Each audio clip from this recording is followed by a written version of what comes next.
quiero explicar un poquito sobre Timoteo, la primera carta a Timoteo. Dijimos que íbamos a estudiar un poquito también Timoteo. La otra vez fue introducción, quién es Timoteo, y también estudiamos las cartas pastorales. Hoy, concretamente, la primera carta a Timoteo, ¿sí? El próximo martes hablaremos de la segunda carta, que es muy interesante, parece el testimonio de San Pablo. Como que ya sabe que va a morir y escribe la segunda carta, es muy interesante. La primera carta a Timoteo data de los últimos años del primer siglo de nuestra era. La primera carta, ¿sí? Data de los últimos años del primer siglo de la era cristiana. Por ahí otra vez estoy pensando 90, 95, casi pegándole al 100.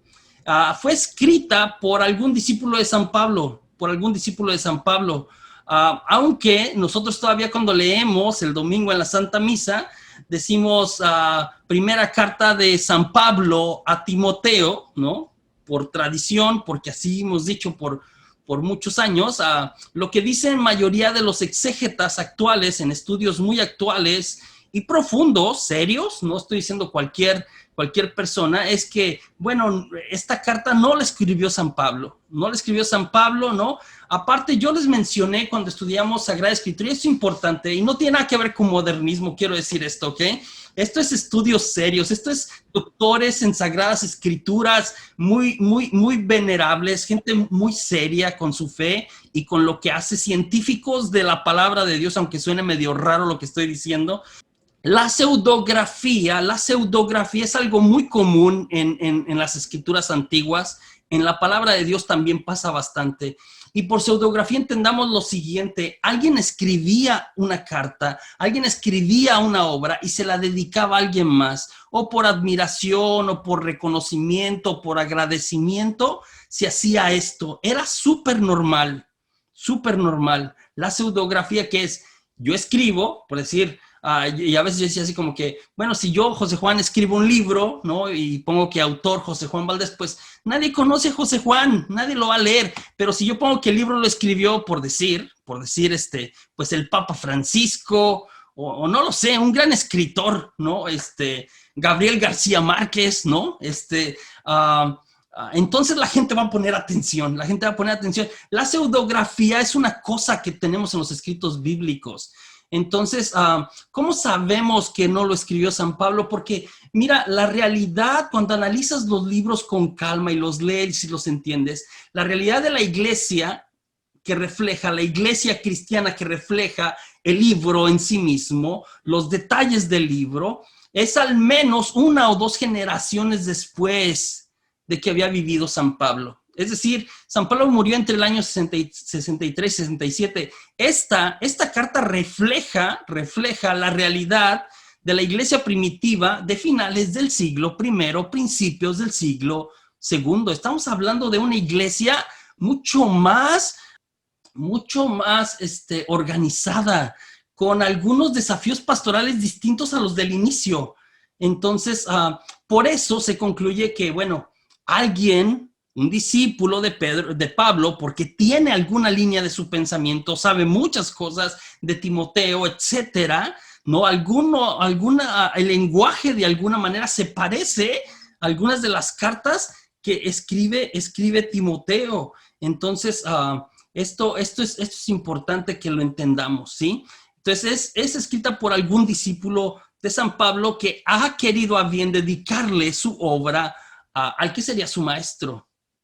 Está dirigida a Timoteo, que es obispo de Éfeso. Yo he hablado de esto. Éfeso, ¿no? Está ahora en lo que es el este de lo que hoy es Turquía, ¿no? Entonces, eso. Respecto a lo que trata la carta, ¿sí? La carta sigue el siguiente esquema que yo les presento acá de manera progresiva: la introducción en el capítulo 1, versículos del 1 al 2, ¿sí? Y luego la primera parte de la carta, después de la introducción, es polémica contra los maestros de la ley, ¿sí? Luego primer encargo, y luego segundo encargo a Timoteo, y luego un código doméstico tenemos en el capítulo 6, y finalmente hay una conclusión. Los temas de la carta son fenomenales. Otra vez, son 6 capítulos, es una carta relativamente sencilla. Yo le voy a invitar de tarea entre hoy y el martes, si puede, ¿no? Si puede de alguna manera leérsela, son unas paginitas en unos minutos, literalmente. Yo estoy pensando que, no lo sé, 20 minutos, cuando mucho podría leerse la primera carta a Timoteo, si no es que menos. Mire, la estructura de la carta sigue esta estructura que seguían las cartas en el siglo I, un estilo muy griego de escribir las epístolas, las cartas del siglo I, ¿sí? Muy parecido también a las otras cartas de San Pablo, comienza con un saludo. Y mira, el saludo, si tú lo ves, el saludo, pues es intencional. El saludo no es un saludo más. En el saludo Pablo ya da un mensaje, ya dice algo siempre. No nada más es el saludo por el saludo, como ahora, como hola, ¿cómo estás? Ya, o sea, como no es nada más una formalidad en las cartas. El saludo tiene ya un mensaje. Es decir, Pablo no da paso sin guarache, como decimos en mi pueblo, ¿sí? No da paso sin guarache. Desde el saludo dice, no, Pablo, apóstol de Cristo, por misericordia de Dios Padre, no, etcétera. Es decir, está diciendo como que Pablo, y es una apología a su ministerio, Pablo no escogió ser apóstol. Él no es apóstol porque él quiere, porque la acusan así como que, bueno, él se autodesignó apóstol y él dijo, no, me escogió. Y yo ni quería, al fin ni quería, ¿no? Y es como que él me escogió.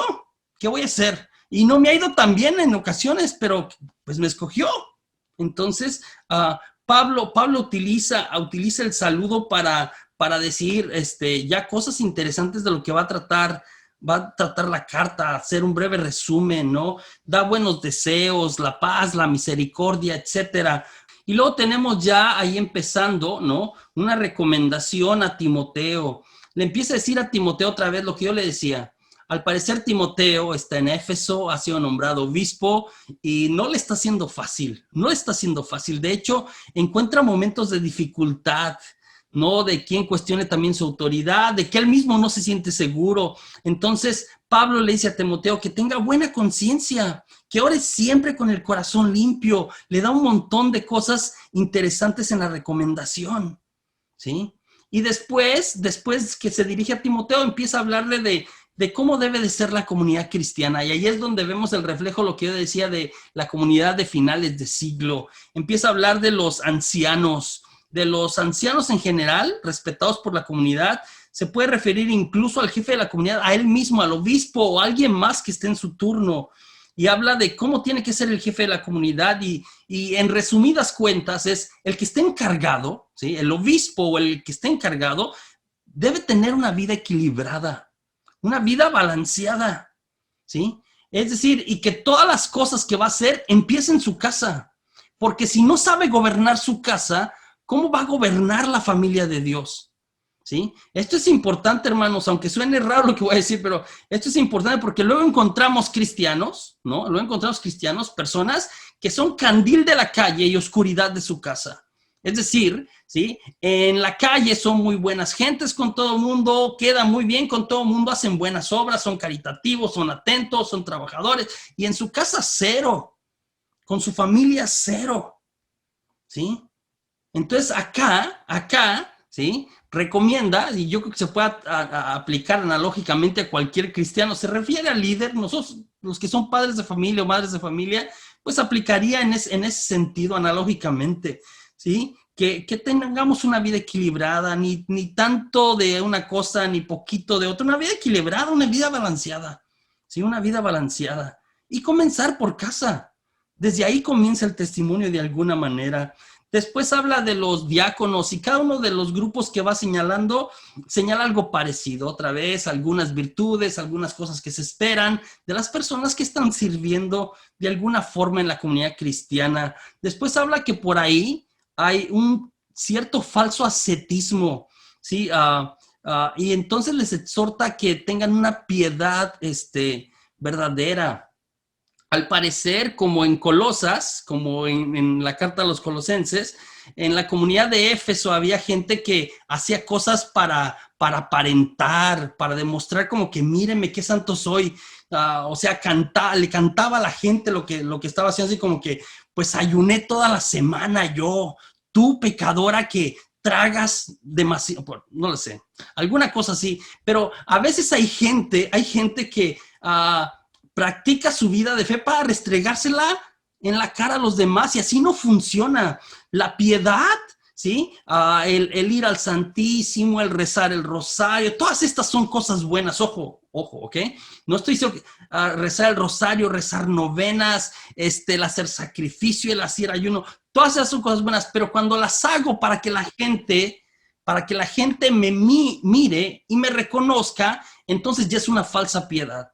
Y Pablo la trata acá y le dice a Timoteo, ¿sí? Cuidado con el falso ascetismo, con la gente que hace como que, ay, pobrecito de mí, para apantallar a los demás, pero en realidad, otra vez, la piedad es buena, ojo, y quiero explicar esto, la piedad es buena y da fruto en la vida cristiana cuando nace en el interior.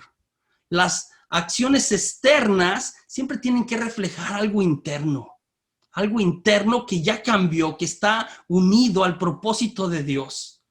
Esto es importante y de eso nos habla también ahí, ¿no? Habla de la formación por los desafíos y las doctrinas que encontrarán. Le dice a Timoteo, vas a encontrar cosas raras, vas a encontrar gente que no predica la verdad, vas a encontrar gente que quiere confundir, cuidado. Eso no es raro tampoco en nuestros días. Entre tantas doctrinas, tantas situaciones, cuestiones, unas súper locas, por ejemplo, es importante la formación, hermanos. Es muy importante. Hoy voy a hablar de esto, ¿sí? De conocer nuestra fe, de rascarle, de profundizar, de aprender más. Siempre nos vendrá bien de alguna manera. Entonces habla de la cuestión de la formación y cómo esta es necesaria. Le dice, ¿por qué? Porque vas a enfrentar, ¿sí? Desafíos o vas a tener algunos desafíos, doctrinas que encontrarán. Después habla del ser joven y servir a Dios y tiene que ver otra vez con quién es Timoteo. Era un joven, ¿no? Relativamente, no creo que era un muchachito, pero era joven relativamente hablando comparado con los demás y le dijo como que no te dé vergüenza ser joven. Sirve a Dios, es decir, los jóvenes pueden servir a Dios, yo sé, a veces si todos pasamos por ahí, no, yo ya no me cueso en el primer hervor tampoco, pero los jóvenes a veces somos atrabancados o fuimos atrabancados o no lo sé, somos de arranque, comenzamos cosas y no las terminamos, etcétera. Pero acá le dice a Timoteo como que no, si eres, pues, se puede ser joven y estar en Dios y responder desde ahí, ¿no? Como estoy pensando en una cultura, en una religión donde prevalecían los ancianos, pues no ha sido fácil para Timoteo, ¿no? Pero lo invita a esto, lo invita al amor fraterno, habla de las viudas, el rol de las viudas, es interesante lo que habla acá, habla de los presbíteros, otra vez, los ancianos, los que nosotros llamamos ahora sacerdotes, dice que el obrero tiene derecho a su salario, que los que sirven en la iglesia, de alguna manera también la iglesia tiene que ayudarles, eso dice ahí. Habla de los esclavos, que era un tema del siglo I, otra vez existía la esclavitud. Habla un poquito de la posición, de la iglesia o perdón, de la posición mínimo de San Pablo, cristiana inicial de los primeros siglos respecto a esta situación. Hay otro documento muy interesante en la Biblia, un libro que se llama Filemón, ¿no? Otra vez, el libro de Filemón que habla sobre la esclavitud, una cosa que perduró por mucho tiempo. Finalmente, casi para cerrar, tiene esta exhortación a Timoteo también muy linda. Al final, en esta carta, ¿no? El autor dedica unas cuantas líneas para los ricos, para los que tienen dinero, para los que tienen recursos. Y esto es interesante porque vamos a hablar hoy, no se asuste por favor, no se vaya a salir del grupo, vamos a hablar hoy un poquito de la cuestión de cómo manejamos nuestro dinero. Primera de Timoteo, ¿sí? Primera de Timoteo porque tenemos dos, capítulo 6, versículos 17 al 19. A los ricos de este mundo, ¿sí? A los ricos de este mundo, recomiéndales que no sean orgullosos, que no pongan su confianza en la inseguridad de las riquezas, sino en Dios, que nos provee de todas las cosas en abundancia, a fin de que las disfrutemos, que practiquen el bien, que sean ricos en buenas obras, que den con generosidad y sepan compartir sus riquezas. Así adquirirán para el futuro un tesoro que les permitirá alcanzar la verdadera vida. Eso lo dedica a los ricos, ¿no? Y después cierra con una conclusión, una recomendación y una despedida.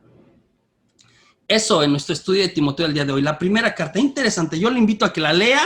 Si tiene una Biblia con notas, lea las notas. Es interesante. Cada temita aprendemos algo.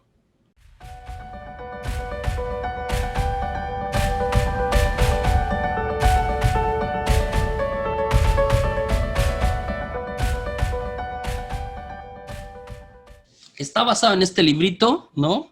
Que se llama Los 4 signos de un católico dinámico, ¿no? The 4 Signs of a Dynamic Catholic, le llama. Y el autor es uno de mis autores favoritos, ¿no? Si se encuentra un libro por ahí de él, a mí me encanta. Se llama Matthew Kelly. Matthew Kelly es un australiano, pero es fenomenal, es muy práctico en lo que escribe. De hecho, lo han contratado grandes empresas mundiales. Es un católico así, pero de hueso colorado, muy orgulloso de su fe católica, ¿no? Y que también ha causado un impacto su trabajo en la iglesia, impresionante a través de los años. Lo han contratado grandes empresas multinacionales para hacer como un tipo consultoría, pero es maravilloso en su forma de proceder de manera práctica. Entonces hoy vamos a hablar de una cosa que él nos presenta. Algunos de ustedes han escuchado el principio de Pareto, ¿sí? Así se llama, el principio de Pareto. Que el principio de Pareto, ¿no? Dice que el 80% de los efectos, o resultados provienen del 20% de las causas o de los esfuerzos, ¿sí? El 80% de los resultados o efectos provienen del 20% de las causas. El 80% de los efectos o resultados provienen del 20% de las causas de los efectos. Es el principio, ¿no? Que en los negocios le llaman del 80-20. El 80-20, ¿no? Y otra vez, le digo que algunos de ustedes pueden saber más de esto que yo. Es decir, que el 80% de su negocio, estoy pensando, no sé si así funcione con Buenaventura, muchos de acá conocen demasiado Buenaventura, ¿no? El 80% de tu negocio viene del 20% de tus clientes. El 80% de tu negocio viene del 20% de tus clientes. Coca-Cola, por ejemplo, no me paga por anunciarlo, ni Buenaventura, ni Buenaventura. Coca-Cola tiene billones de consumidores, billones, todos los días de consumidores, Coca-Cola, ¿no? Pero los más grandes consumidores, estoy pensando McDonald's, Marriott, Delta, la aerolínea, ¿sí? Sirven millones de productos de Coca-Cola todos los días. El 20% de estos negocios, ¿sí? Le consumen el 80% de sus productos. Esto se aplica también, por ejemplo, no sé si en México me parece que no está, en Estados Unidos hay una biblioteca, una librería, ¿qué es? Una librería, donde venden libros, una librería donde, que se llama Barnes Noble. Muchos de ustedes han venido a Estados Unidos, algunos vienen en Estados Unidos.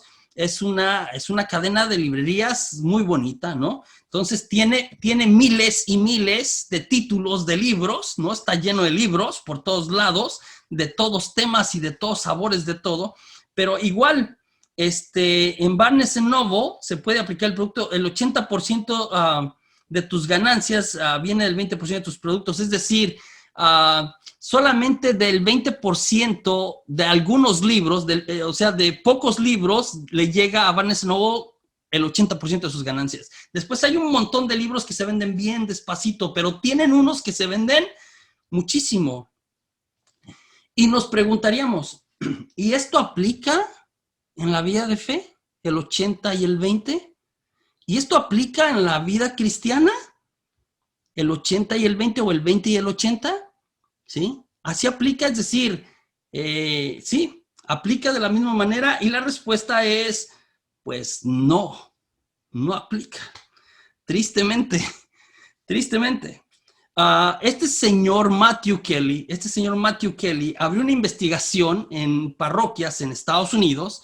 Yo creo que algo análogo se aplica a México y a otras situaciones, algo análogo, parecido, puede variar en algunos números, pero por ahí debe estar cerquita la cuestión, no tan distante. Con la cuestión de globalización, muchas situaciones que pasamos, que vivimos, que experimentamos, son muy parecidas y más que somos vecinos de alguna manera, ¿no? Estados Unidos y México como países. Entonces, en esta investigación que él hizo en Estados Unidos para ver si el 20%, de los católicos, ¿sí?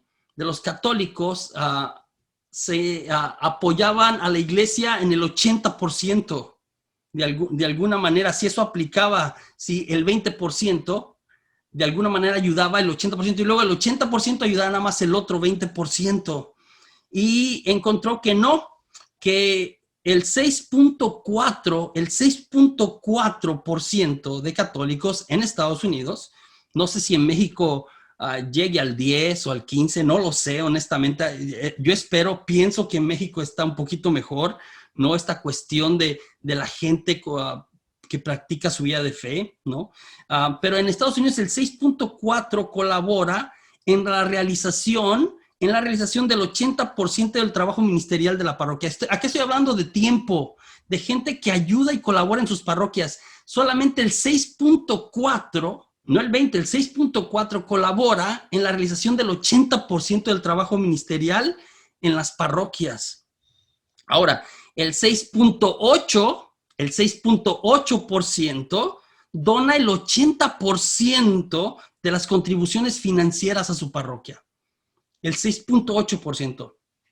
Vamos a cerrarlo, y así lo hace Matthew Kelly para fines prácticos, en 7%. En 7%, ¿sí? Para redondearlo, para ponerlo fácil, vamos a redondearlo, no me acuerdo en qué programa o qué compañía sea, como redondea los centavos. Vamos a redondearlo a 7%, ¿no? Para fines de cosas más sencillas. 7%, ¿no? A finales, si podemos concluir algo de este estudio, 7% de los católicos están haciendo la mayoría del trabajo necesario en las parroquias y 93% colaboran solamente un poco. Entonces, 7%, a este 7%, Matthew Kelly le llama católicos dinámicos. Y y él dice, digo, porque es muy positivo, pero dice, esto no es una mala noticia. Imagínense que con el 7% nada más, la iglesia católica, esto es una verdad. Él tiene otro libro que se llama Redescubriendo el Catolicismo, que es maravilloso. Redescubriendo el Catolicismo. Este 7%, ¿sí? Con este 7%, la iglesia sigue siendo el día de hoy la institución que más contribuye a nivel mundial, ¿sí? Para católicos y no católicos. ¿Sí? En espacios para dar de comer a personas que no tienen que comer, ¿sí? Techo a las personas que están sin hogar, ropa para aquellos que no tienen ropa, hospitales por todo el mundo, ¿no? Atención y acompañamiento a reos en la cárcel. Es la institución, la Iglesia Católica, que más estudiantes educa, ¿sí? Comparado con cualquier otra institución en todo el mundo. Es la Iglesia Católica. Y esto, al menos de la parte que contribuye a Estados Unidos, solamente el 7% de los católicos, con el 7% que contribuye en esto, se alcanza para que la Iglesia sea, aún hasta el día de hoy, ¿sí? La institución que más hace por la humanidad en general. En obras de caridad hacia los más necesitados. Matthew Kelly habla de, bueno, y este 7%, ¿qué hace este 7%? ¿Sí? Que no son perfectos, ojo, Cuando yo hablo de este 7%, no estoy hablando de personas perfectas, esto es interesante, ¿sí? No estoy hablando de personas perfectas, santas, que ya tienen alas, ¿no? Que que cuando hablan empiezan a levitar. No, no estoy hablando de eso. Son personas comunes y corrientes, personas como usted y como yo. No son perfectos. De hecho, están lejos de serlo. Están lejos de ser personas perfectas. ¿Qué hace? Entonces, Matthew Kelly en su estudio fue como que, ¿qué hace en este 7%? ¿Qué marca la diferencia con ellos? ¿Qué los diferencia del otro 93%? Y concluyó que tienen un compromiso, ¿sí? ¿Sí? Primer cosa, tienen un compromiso y una estructura diaria para hacer oración. El 7%, este 7% ora. Y ora de manera continua, ¿sí? Y no es cuando me nace. Este es un problema a veces de nosotros los católicos, que oramos cuando me nace, que recurrimos a Dios cuando necesito, que tenemos así como a Dios como recurso, no como el que guía nuestras vidas muchas veces, ¿sí? Y no quiero que suene a regaño esto, pero están aprendiendo siempre de alguna manera, son intencionales, oran, ¿sí? Segundo aspecto que hacía diferente este 7% del 93%, el estudio. Estas personas están aprendiendo algo por algún medio, siempre también. Dedican tiempo y espacio para ello. Ahora, para aprender, siempre es necesaria la humildad. La humildad. Y se lo digo a usted y me lo digo a mí mismo. Para aprender, para siempre seguir aprendiendo, es necesaria la humildad. Es importante, ¿sí? Para el aprendizaje continuo. Las personas que a veces nos sentimos que ya sabemos todo, pues ya no podemos aprender más. El católico dinámico, este 7%, ¿sí? Estudia, dedica un tiempo y un espacio a seguir conociendo su fe. Tercer característica de este 7%. Tercer característica es generoso, la generosidad. La generosidad. No dan, ojo, no dan porque tienen, sino porque son generosos. La gente que es generosa no da porque tiene, da porque es generosa. La generosidad no depende, dice Matthew, que la generosidad no depende de lo que tienes. La generosidad depende de lo que das. La generosidad no depende de lo que tienes, depende de lo que das. Él dice que para este 7%, la generosidad es un modo de vivir. Es un modo de vivir, ¿sí? Su manera de vivir. Y cuarto aspecto de este 7%, ¿sí? Se me trabó. Cuarto aspecto de este 7%, invitan a otros a crecer espiritualmente compartiendo el amor de Dios con ellos. Es la evangelización, el número 4. Entonces, vea, yo le voy a invitar en un momentito, déjeme si tengo aquí, ¿qué estaba diciendo? Del 1 al 10, ahí usted, sin que no lo vea nadie, así escondidas, es para usted. Del 1 al 10, yo ya hice mi examen aquí en mi libro, ¿sí? Del 1 al 10, póngase una calificación, es para usted, solo para usted, no lo va a ver nadie, ¿no? Entonces le voy a pedir que sea honesto, lo más honesto posible, ¿sí? Del 1 al 10, póngase cómo está su vida de oración, ¿sí? Si su vida de oración está súper bien, ¿sí? Usted ora todos los días, aunque sea unos minutos, póngase un 10, por favor. Póngase un 10. Si usted ora 2 o 3 veces por semana, 2 o 3, y por oración, entiéndase, puede ser ir a misa, rezar el rosario, hacer su novena, hacer oración personal, rezar alguna oración que le gusta, cualquier cosa, ¿sí? Cualquier cosa que sea oración. La Santa Misa es una oración, es la más perfecta de todas. Entonces, si usted es una persona de oración, póngase un 10. Si 2 o 3 veces por semana, póngase un 9, un 8. Si usted una vez por semana, póngase un 6, un 5. Si usted es muy de vez en cuando, ¿no? Estos de, mi compadre Vicente les llama católicos embarazados, así les dice, católicos embarazados que nada más oran cuando les nace y nunca les nace casi, dice él. No, si usted es en honestidad, ¿ok? Es así como que muy a las quintas, así como que me pongo y hablo con Dios, pues póngase un 3, ¿no? Si de plano casi nunca, pues póngase uno. Muy honesto, muy honesto. Lo mismo en estudio, en conocimiento de su fe.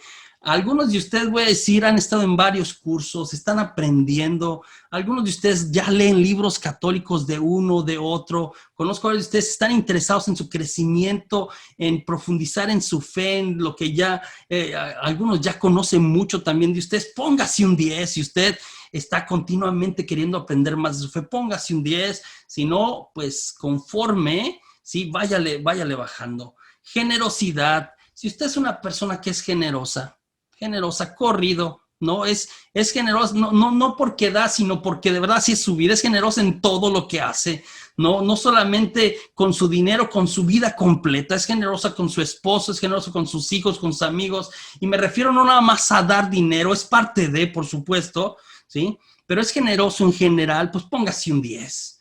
Si no, si a mí como que me duele poquito, ¿no? Como que, ay Dios, como que yo soy muy católico, pero no, el bolsillo no, ahí conmigo no se metan, ¿no? Entonces vaya bajándole unos puntitos. Entonces del 1 al 10 póngase una calificación. Y luego evangelización, ¿no? El anunciar, el llevar la buena noticia, el compartir lo que usted va aprendiendo con otros, ¿sí?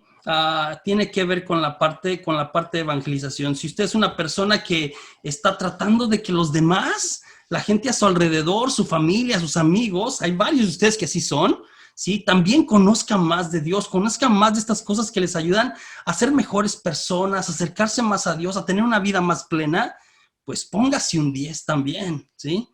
Entonces, ¿por qué estoy haciendo esto?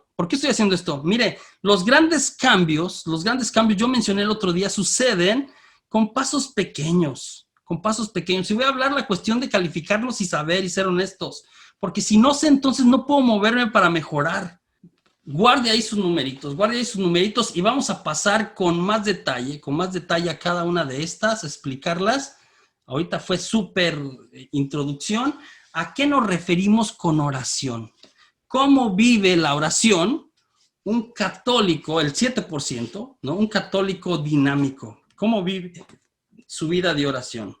La cualidad, ¿no? La cualidad más dominante de un católico dinámico, no dinómico, dinámico, es que ora sin H, ora diariamente. Ahí están mis errores por estar agregando cosas. Ora diariamente. La cualidad más dominante de un católico dinámico es que ora diariamente. Entonces, ¿qué descubrió Matthew Kelly que hacían este 7%? Oraban diariamente. Ya había mencionado cualquier tipo de oración, hasta la más sencilla, hasta un Padre Nuestro, hasta un par de minutos, pero oraba todos los días, constantemente, ¿sí? Tienen un tiempo, los católicos dinámicos, los católicos de ese 7%, tienen un tiempo y un lugar específico. Es la silla en el rincón de su cuarto, es el patio de su casa, es en el jardín, es en una capillita, tienen el lugar y el tiempo, es decir, a las 7 de la mañana no abro el WhatsApp, no abro el Instagram, no empiezo a ver TikToks, me pongo a hacer oración, lo primero, es decir, para este grupo, la oración está entre sus prioridades, Han desarrollado una rutina de oración, es parte de ellos orar, ¿sí? Ahora es importante que entendamos por qué la oración es importante en la vida del cristiano, por qué es tan importante. ¿No? Alguien dice que es como el oxígeno, ¿no? Para nuestra vida cristiana. Una de las santas decía esto: Dios nos habla en el silencio, hermanos, en la quietud, cuando nos acercamos a Él. Matthew Kelly dice que la claridad para qué voy a hacer en mi vida, qué voy a hacer con mi negocio, qué voy a hacer con mi hijo, qué voy a hacer con las situaciones que tengo, la claridad para vivir la vida surge del silencio, no del ruido. Los grandes místicos, ¿sí? ¿Por qué llegaron ahí? Aprendieron a estar con Dios. Aprendieron a estar con Dios y se quedaron ahí. Lo disfrutaban profundamente. Entonces, ¿a qué le invito? ¿A qué le invito? A que escoja su oración favorita. Su oración favorita, le digo, no tiene que ser una. De hecho, debe ser la que más le guste, la que más le llene, la que más le ayude. La que de alguna manera es intencional y persevere en ella. También habla que, bueno, en todas las familias, ¿no? En México es muy común esto, en todas las familias se necesita un pilar en la oración, ¿no? Alguien que ora por toda la familia, ¿no? Él llama a un gigante de la oración y que las familias, casi todas las familias tienen a uno, ¿no? Mi gigante de la oración, pues es mi abuelita Salud, que en paz descanse. Ella pasaba rezando por todo, rezaba no sé cuántos rosarios al día, ¿no? No lo sé, pasaba rezando y rezando y rezando, rezaba por todos de alguna manera. Entonces, es algo que hemos ido perdiendo en nuestros días y que es preocupante, de alguna manera. No sé si usted ubiquen en su familia o cerca de usted, ¿sí? Si usted tiene en su familia y ubica quién es.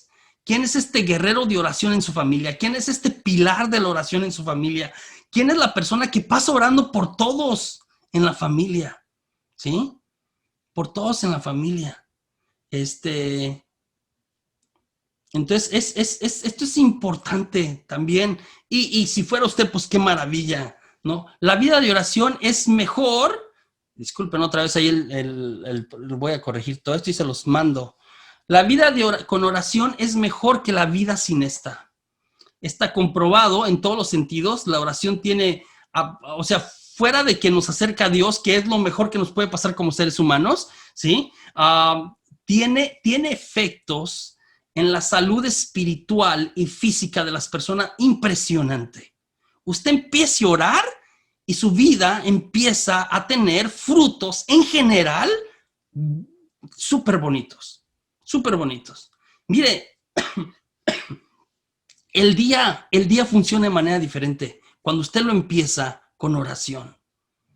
Ahora, yo no lo voy a pedir, y esta es una cosa que me encantó, porque me parece, yo lo llegué a hacer así en algunos talleres que di hace mucho tiempo, ¿no? Pedirle a la gente que empezara como que empezara así como que si va a seguir al Señor, pues échele con todo, ¿no?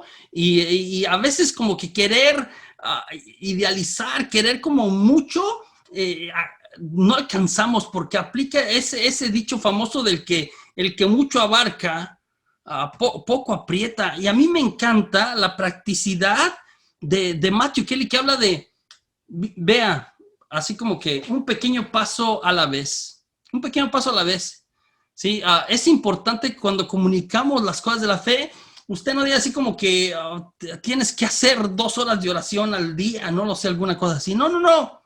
Las cosas que no son realizables terminan por mortificarnos y no terminamos haciéndolas. Un pequeño paso a la vez, un solo minuto. Empiece, si quiere empezar el día de mañana, ¿no? Algunos ya lo hacen, pues síganlo haciendo, pero los que no tenían una dinámica de hacer oración diario, oración personal diaria, ¿sí? 1 minuto al día por la siguiente semana. Solamente 1 minuto, solamente dedique 1 minuto. ¿Usted puede dedicar 1 minuto? 1 minuto por la siguiente semana, por los siguientes 7 días. Después de después de todos los días, rezar 1 minuto, agréguele 1. La semana 2, 2 minutos. 2 minutos. La semana 3, 3 minutos. La semana 4, 4 minutos. La semana 5, 5 minutos. Estoy seguro cuando llegue a la 5ª semana, usted va a querer más minutos que 5. Estoy seguro. Pero empiece por 1 minuto. ¿Puede hacer 1 minuto? Separar 1 minuto en su vida. 1 minuto. Solamente para hablar con Dios. Para estar en silencio. Para platicar. Un minuto se fue hace como 2, ¿no? Muy, muy sencillo. Vaya agregando, no haga cambios grandes. ¿Ah? Un problema con las dietas, ¿no? Estas que te invitan a dejar todo de un fregadazo, disculpe la expresión, ¿sí? Es que no funciona.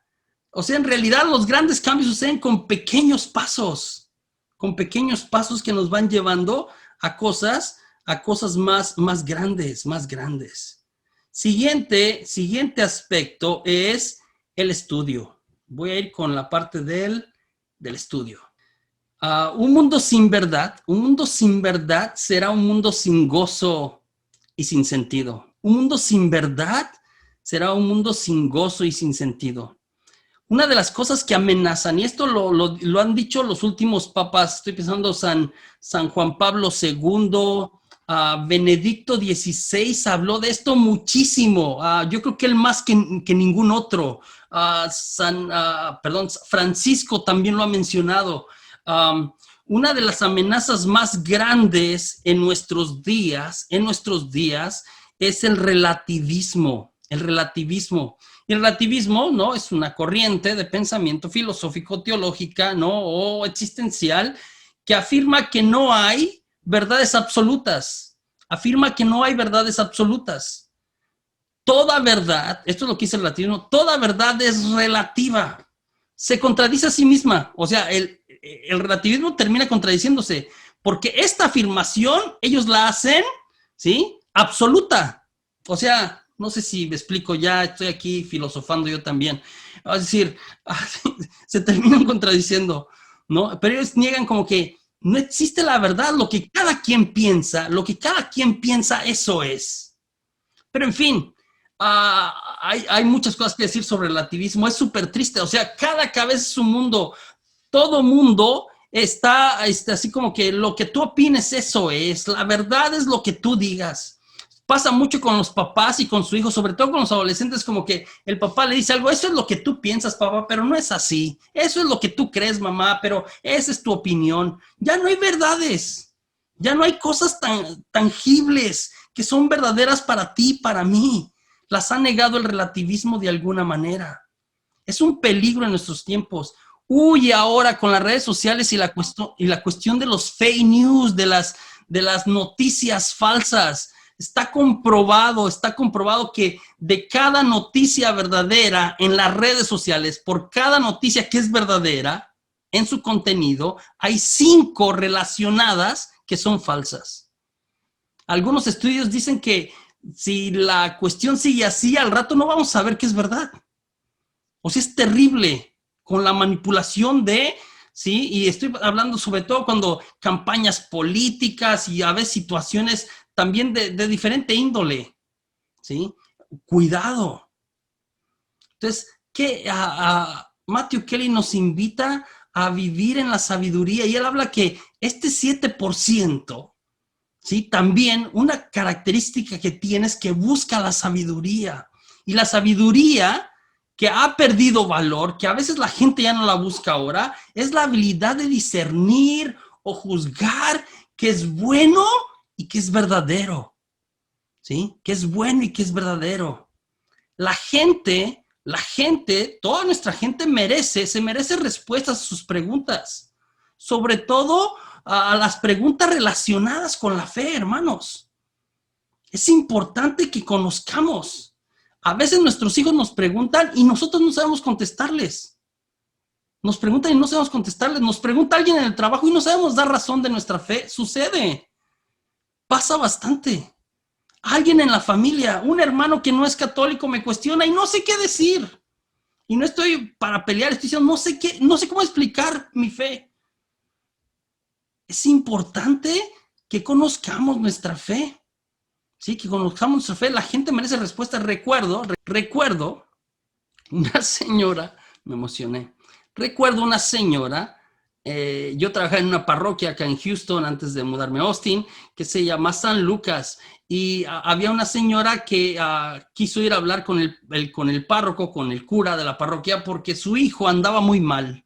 Casi lo llevó al hijo para que le hiciera un exorcismo. El muchacho estaba en la preparatoria, y empezó a llegar a la casa con ideas bien locas que estaba aprendiendo, ¿no? Y entonces él empezó a preguntar a su mamá cosas sobre ciencia, cosas sobre fe, cosas que decía la Biblia y cosas que él iba aprendiendo y que si era cierto no sé qué y si era cierto no sé cuál, que había mentiras que se habían dicho, que la iglesia no predicaba. O sea, empezó a decir el muchacho un montón de cosas y la mamá se empezó a asustar. Primero empezó como con quién se está juntando mi hijo en esa escuela. ¿Quién está influenciando a mi hijo de esa manera? Que si la Virgen, si fue virgen, que, o sea, ya empezó hasta con algunas herejías y entonces fue la señora así como urgentemente con el párroco, con el padre Burkhardt, no era el párroco de esa parroquia, James, el padre James, ¿no? Santiago, Burkhardt se llamaba, un padre gringo, y lo llevaba así como que, a ver qué hace con él, padre. A lo mejor tiene usted por ahí alguna oración que ayude a los jóvenes que están trastornados, ¿no? O algún exorcismo, algún diablo que se le ha metido que ya está hablando, ¿no? Desde ahí. Y entonces, el padre metió al muchacho a su oficina, ¿no? Y se puso a platicar con él. Después de un buen rato, ¿no? Un buen rato, yo me acuerdo porque la señora vino primero conmigo, pero no quiso hablar conmigo, no quiso traer. Digo, como yo quiero que el padre hable con él, ¿no? Y entonces, ¿qué hizo el padre? ¿No? Estuvo hablando con él, el muchacho le echó todas las preguntas que tenía, que le había echado ya su mamá. El padre se las fue contestando con toda la calma del mundo. Mira, esto es así. Ya sé por qué están preguntando esto. Se inició aquí, ha progresado de esta manera. La iglesia enseña esto y lo enseña por esto y por esto y por esto. Le empezó a contestar. Terminó el rato. El muchacho salió súper contento porque había aprendido 5 cosas que no sabía. Súper contento, salió así como que chocándola con el padre. El padre lo terminó invitando como voy a hacer un grupo de jóvenes donde hablemos de estos temas, ¿te parece? Y el muchacho dijo, sí, eso quiero porque hay varios amigos que están en la misma. Después le dijo a la señora, venga, ahora sigue usted. Padre, pero y la señora así como que, padre, ¿qué hizo? Dígame, ¿qué hizo para hacer eso? Porque vio como que el muchacho salió contento. ¿Qué oración le hizo? El padre le dijo, mire señora, el problema no es su hijo. De hecho, su hijo tiene muy buenas preguntas, muy buenas preguntas. El problema es que usted no tiene respuestas. Usted no sabe qué contestarle. Ese es el problema. Usted se quedó con la que aprendió de la fe en el catecismo hace 40 años y ni se acuerda de qué aprendió a lo mejor. Entonces, lo que está preguntando el muchacho es válido, señora. Está aprendiendo cosas y algunas cosas que se contraponen o que le contraponen con algo que él había aprendido que usted le había enseñado mal. De hecho, conocemos bien poquito de nuestra fe. De verdad, de verdad le estoy diciendo. O sea, yo mismo, ¿no? Hablamos de 2000 años de estudio teológico, de profundización de la fe, es impresionante, es un tesoro. Teólogos, gente impresionante que ha dicho, es impresionante. Sabemos bien poquito de nuestra fe. Entonces, el católico dinámico, el 7%, es un aprendiz en todo momento, siempre está aprendiendo. Y siempre está dispuesto a aprender y buscando maneras. Y tiene un libro al lado de su cama, o tiene un libro en su oficina, o tiene un libro en algún lugar donde ahí lee de poquito en poquito y siempre está aprendiendo algo. Siempre está aprendiendo algo. Y bueno, hay mucho que aprender, yo dije, ¿no? Son 2000 años de tradición, hay un montón de cosas de verdad que ni siquiera hemos visto la punta del iceberg en lo rico que es la teología católica, en todo lo maravilloso que es, en cuestiones de doctrina y de cosas que hemos entendido de lo que Dios nos ha dicho y nos ha mostrado para ir creciendo, ¿sí? Es, ¿cómo te comes una vaca? ¿No? ¿Cómo te comes una vaca? ¿Cómo te comes un elefante? Pues un bocado a la vez. Mi desafío, ¿sí? En esta línea, o el que pone ahí también Matthew Kelly es, ¿qué le parece si, le hace 5 páginas? 5 páginas, eso se leen en 3 minutos. 5 páginas de un libro, un buen libro católico. Un buen libro católico. Sí, yo ahí le voy a mandar en el grupo mi recomendación de buenos libros católicos. 5 páginas de un buen libro católico. Si usted lee 5 páginas al día, 5 páginas nada más al día, ¿usted puede leer 5 páginas? ¿Puede leer 5 páginas? Si usted puede leer 5 páginas de un buen libro católico al día, habrá leído 1825 páginas en un año. 1825 páginas en un año. Pero si usted lee, se me fue el avión, 5 páginas en un año, habrá leído 1825 páginas en un año. En 10 años, 18,250 páginas. En 25 años, ¿no? Que Dios nos permita vivir esos, o tal vez más, ojalá. ¿Sí? En 25 años, ¿sí? Habrá leído 45,625 páginas, que es el equivalente más o menos a 228 libros de un promedio de 200 páginas. Imagínese. Entonces, ¿cómo me como una vaca? Pues de un bocado a la vez. ¿Sí? Esto se empieza haciendo otra vez poco a poco. Generosidad, tercer aspecto. Y cuarto y terminamos, ¿sí? Tercer aspecto, la generosidad.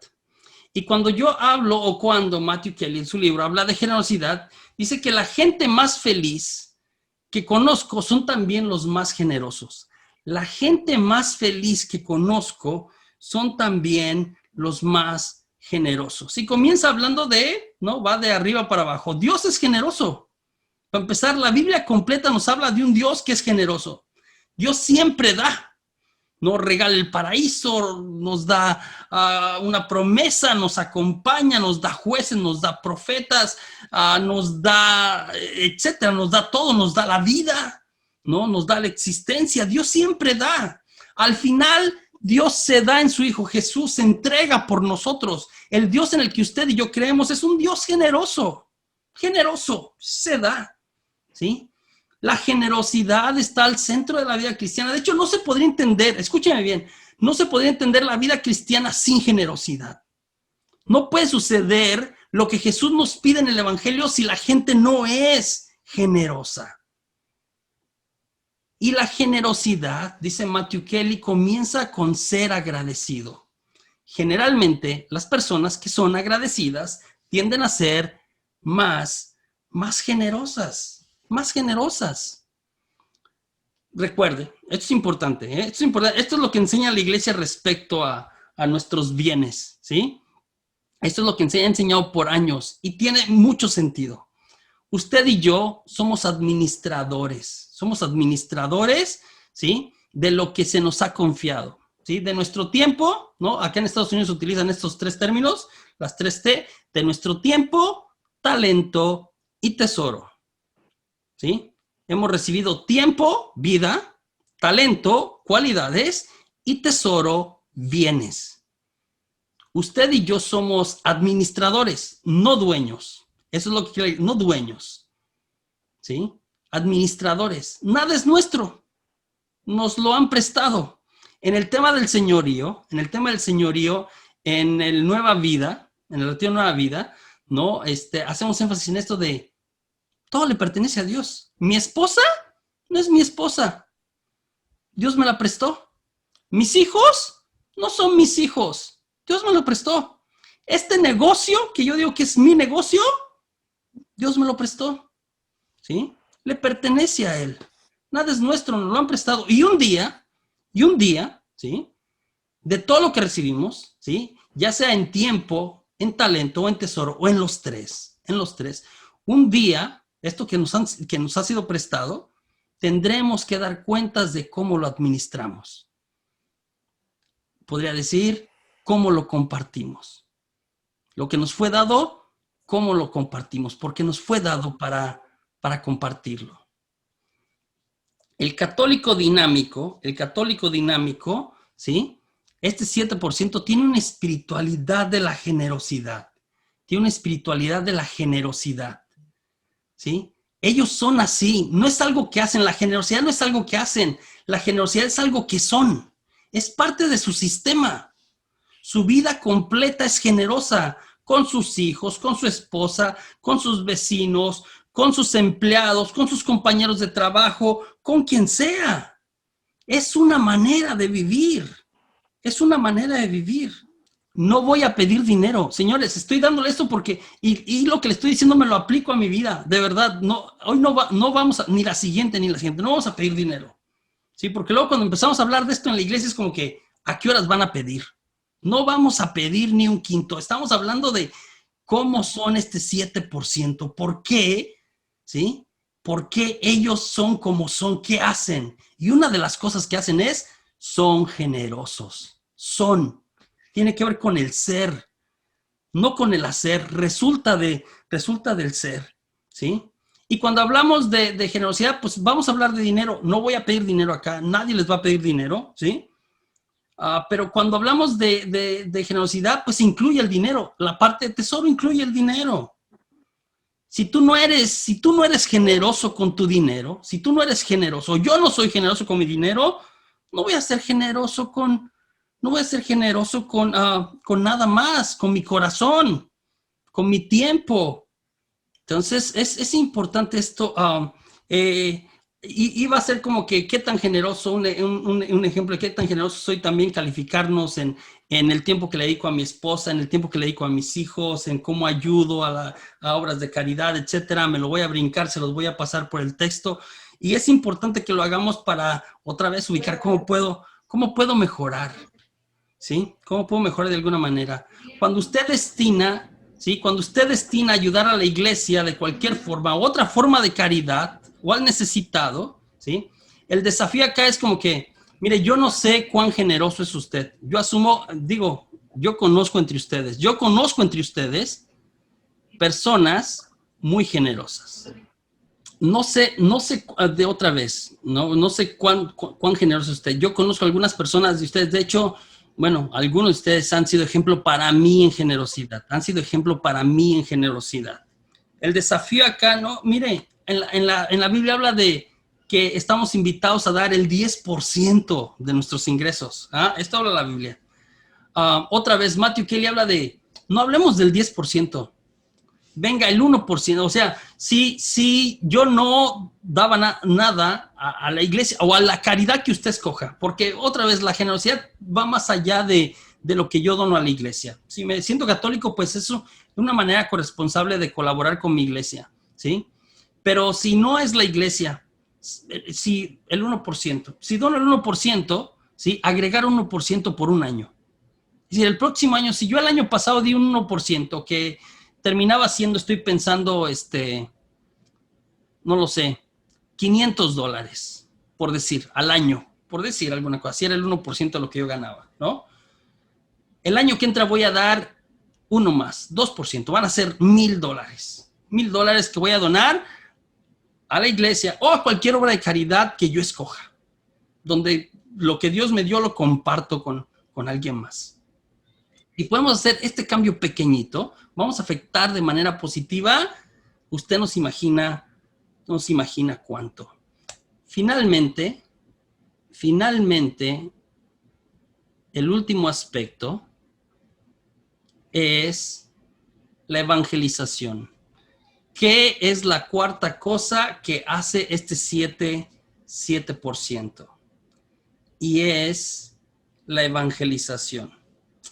Es cierto, usted y yo a lo mejor algunas ocasiones hemos dicho cosas como, el mundo está peor que nunca. El mundo está terrible. Cada vez estamos peor. ¿Dónde vamos a parar? El COVID, ¿no? 19, los demás virus que amenazan, las nuevas cepas del mismo virus, el calentamiento global, nos estamos acabando a la tierra, el crimen organizado, ¿no? La injusticia. Y a menudo cuando hablamos de esta realidad, de el mundo está mal, cuando hablamos de esta realidad, buscamos un culpable y generalmente nunca asumimos nosotros ninguna culpa. Pensamos como que el culpable es alguien más. Yo no soy, O sea, la cosa está mal, pero yo no soy. Digo, y no es tanto de mi devoción tampoco, pero es López Obrador, hombre. Es Trump, es el sistema, es la vecina, es mi viejo, pero usted no, buscamos quién tiene la culpa y se le echamos a alguien más, ¿sí? Y luego cuando decimos como que, bueno, ¿y quién va a cambiar esto? Pues alguien más que lo cambie, alguien más que lo cambie. A mí no me toca componerlo, alguien más lo descompuso, que alguien más, que fulano lo haga, ¿no? ¿Yo por qué? Si yo ni lo hice, ¿no? Matthew Kelly habla de, podemos cambiar al mundo, y si lo podemos cambiar, es de adentro hacia afuera, de adentro hacia afuera. Y habla de una serie de puntos que a mí me pareció muy interesantes. Los 10 mandamientos. Él me empezó hablando de los 10 mandamientos. Y hizo un análisis así como muy sencillo que yo me quedé así como que wow. O sea, Dios en el Antiguo Testamento al pueblo de Israel entregó los 10 mandamientos para que vivieran bien. Para que vivieran bien. No sé si a alguno de ustedes les gusta ver noticias. Si les gusta ver noticias, ¿sí? Por cada buena noticia hay 50 malas noticias, terribles las noticias, súper amarillistas las cuestiones de las noticias, ¿no? Mayoría de las veces es amarillismo completo, puras malas noticias, pero si pone atención a las noticias, cada mala noticia, ¿sí? De injusticia y de miseria que tiene que ver, otra vez, humana, ¿sí? Si usted analiza como mataron a 43 estudiantes o se me ocurrió eso, pero una muchacha apareció asesinada en Chihuahua, no, se robaron el banco de no sé qué, violaron no sé qué, asaltaron no sé cuál otra cosa. Cada mala noticia, dice, ¿sí? Si usted analiza con calma, cada mala noticia tiene que ver con haberse brincado alguno de los 10 mandamientos. Alguno de los 10 mandamientos. Los 10 mandamientos se los da Dios al pueblo de Israel y nos los da a nosotros como brújula, como luz para el camino. Los mandamientos son regalo de Dios. De verdad, analice las noticias y va a encontrar el quinto, el cuarto, el cuarto, mató a sus papás, el cuarto, dejó a sus papás en la calle, el cuarto, ¿no? Traicionó a su mujer, el noveno, ahí va a encontrar que otra vez cada miseria humana es porque nos brincamos uno de ellos. Es un regalo de Dios para que vivamos bien. Jesús resumió los 10 en 2. Lo resumió en 2. Ama a Dios con todo tu corazón y a tu prójimo como a ti mismo. Mateo 26, 37 al 39. Ama a Dios con todo tu corazón y a tu prójimo como a ti mismo. Entonces, ¿qué hizo Dios?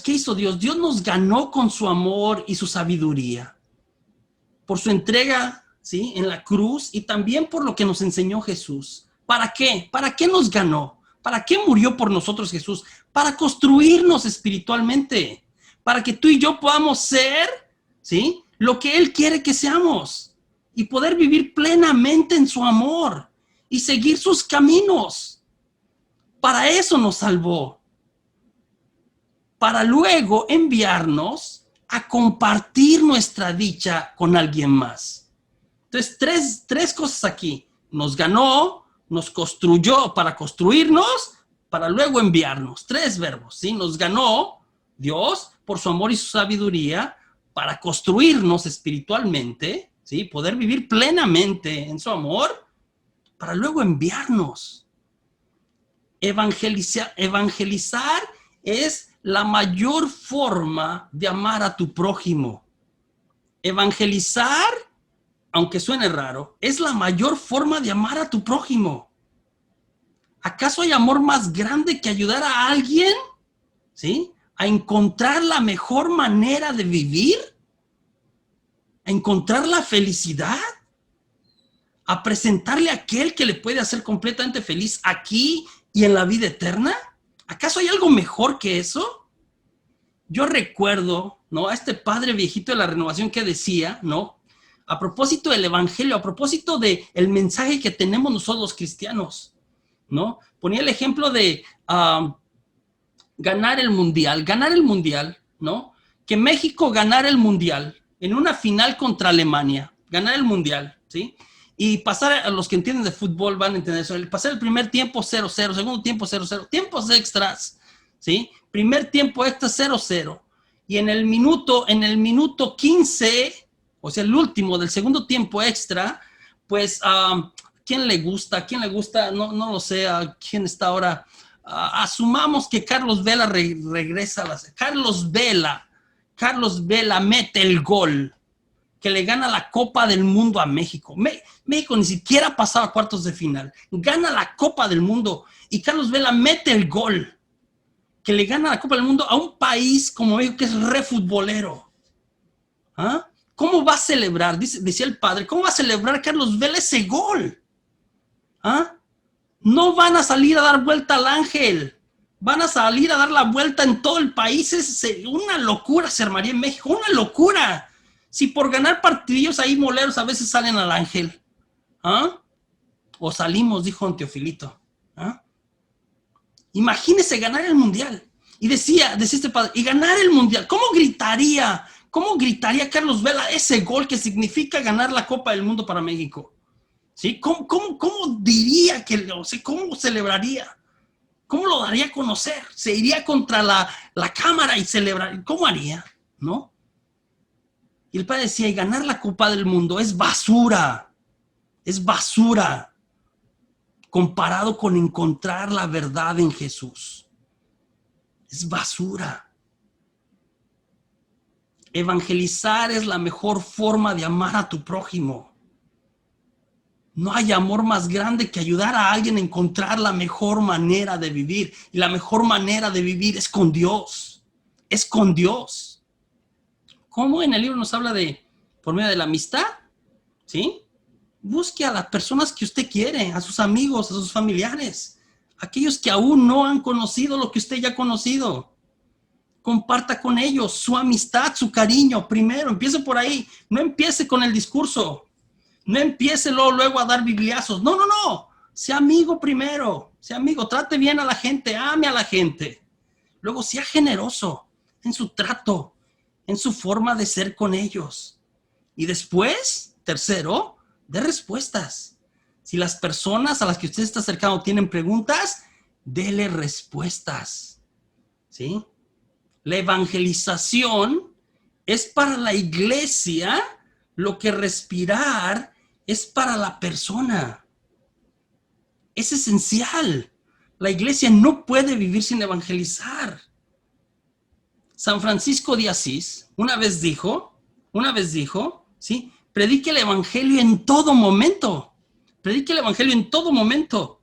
Y cuando sea necesario, usa tus palabras. Señores, yo no estoy hablando que usted se convierta en lo que yo hago. O alguien más hace, Memo López, o no lo sé, algún predicador más que conozca en su vida, no sé, Clarita Macías, o no sé, ahí tienen un repertorio ustedes.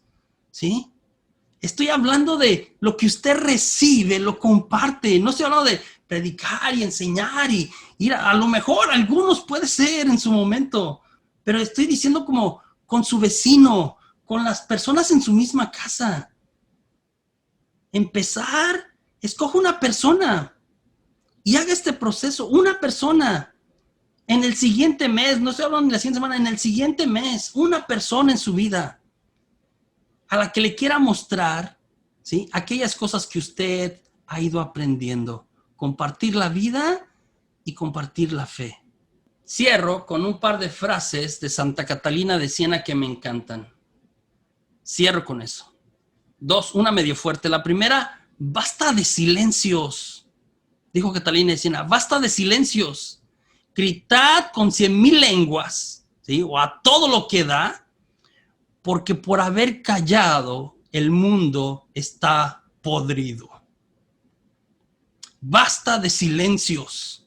Gritad con 100,000 lenguas, porque por haber callado el mundo se está pudriendo.